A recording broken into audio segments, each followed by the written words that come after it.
এইটা আমি কি শুনলাম? শাকিব খানের প্রথম প্রেম অপবিশ্বাস নয়।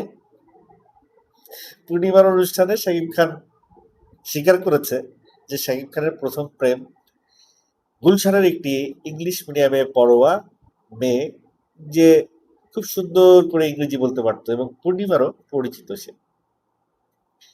তবে সেই প্রেমটা মানে তাকেই সে শাকিব খান বিয়ে করতে চেয়েছিলেন, তবে সেই প্রেমটা টেকে নাই।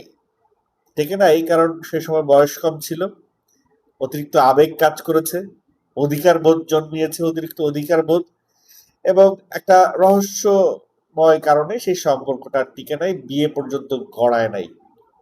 নচেত এই সময়কার শাকিব খান হইলে, ম্যাচিউর শাকিব খান হইলে ওই সম্পর্কটা তো টিকে যেত। কিন্তু শাকিব খান সেই মেয়েটিকে এখনো মিস করে বলে জানিয়েছে পূর্ণিমাকে।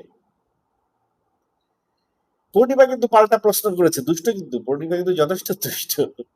সে পাল্টা প্রশ্ন করেছিল যে যদি সেই মেয়েটি এখন সিঙ্গেল থাকে তাকে কি শাকিব খান বিয়ে করবে কিনা।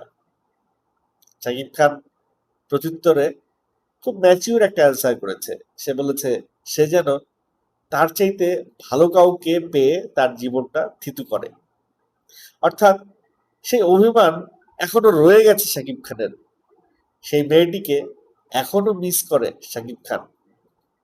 রহস্য হলো সেই মেয়েটি কে, আদৌ কি সেই মেয়েটির পরিচয় জানা যাবে?